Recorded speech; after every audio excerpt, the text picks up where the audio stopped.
When most Forex brokers think about compliance, they probably think cost center, right? A necessary evil. But what if I told you the top players, the ones who stick around for the long haul, see it completely differently? That's what we're diving into today, how to turn compliance from just a defensive shield into a powerful strategic weapon. Yeah, this quote, it really nails it, doesn't it? See, most compliance failures aren't because brokers are out there trying to break the rules. Nope. It's because the rules, they just quietly evolve. And that's the real trap. The world moves on, but your framework stays stuck in the past. So, this quietly evolving threat, what are we really talking about here? Well, in the Forex world, regulatory risk isn't this big, loud explosion. It's more like a slow leak. It just creeps in, piece by piece, which is exactly what makes it so dangerous if you're not paying super close attention. Think about it. Policy shift. What was totally fine yesterday, all of a sudden guidelines expand, and you need way more detail. And then bam, enforcement priorities change. Before you even know it, what was perfectly acceptable last year is now under a microscope. Disclosure rules get longer, more complicated, and regulators are always finding new things to focus on. It's just a constant moving target. And right here, this is the core of the problem. On one side, you've got the rules, always changing, always in motion. But on the other side, the broker's framework. And let's be honest, it's often treated as a set it and forget it kind of thing. That gap, that mismatch, that's where all the danger is. And this whole problem gets amplified because the Forex market is just messy, right? It's this fragmented global thing with different rules everywhere you look. You've got new tech popping up, more retail traders jumping in, and all of this forces regulators to constantly play catch up. So in an environment like that, standing still, that's actually the biggest risk you can take. Okay, so that brings us to the most important point of all. If you want to survive and actually thrive in the long run, you've got to totally flip your mindset. You have to stop playing defense and start playing offense with your compliance. So really, every broker faces a choice. There are two ways to look at this. You've got the reactive mindset, where compliance is just another line item on the expense report. It's a box you have to tick. But then there's the strategic mindset. And here, compliance is an investment. It's a key part of your growth plan, something you use to build trust and credibility. And this is really what separates the players from the pros. Brokers who just react, they're always a step behind, always playing catch-up. It's a short-term game. But the real long-term institutions, the ones built to last, they anticipate. They see where the industry is headed, where the puck is going, so to speak, and they get there first. They adapt before they're forced to.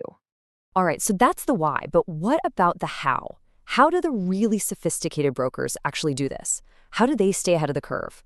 Well, it boils down to 4 key practices. Let's take a look at the playbook. There are 4 pillars here. 1, regulatory monitoring. 2, internal compliance systems. 3, transparent communication.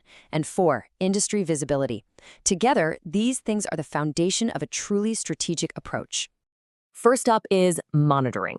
And look, it's not enough to just keep an eye on your local regulator. The smartest brokers, they're tracking the major global players.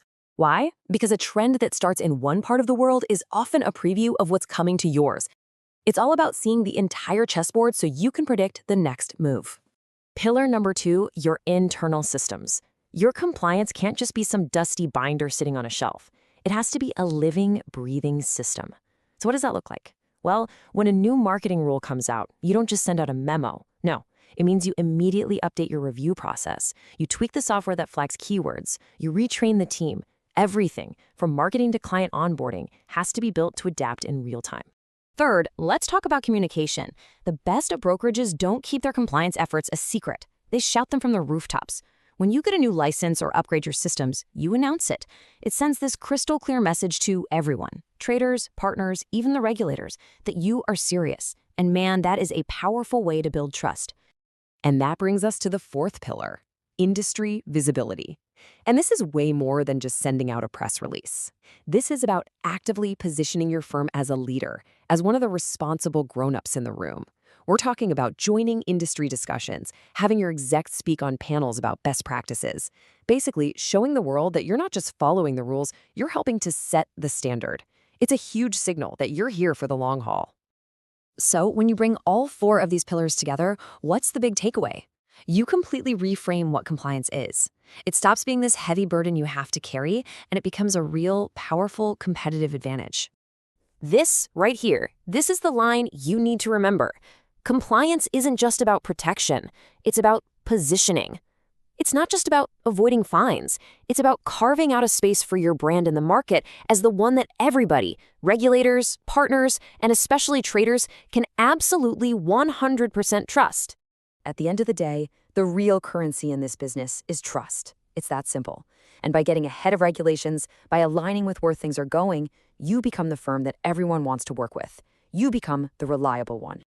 So, in a market like this, where trust is everything and your credibility is on the line every single day, this kind of strategic discipline, it's not a weakness, it's not a limitation, it is your single biggest competitive edge, period.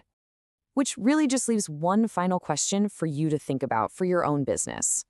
Is your compliance just a shield, something you use to defend yourself? Or have you sharpened it into a sword, something you can use to go out there and actually win?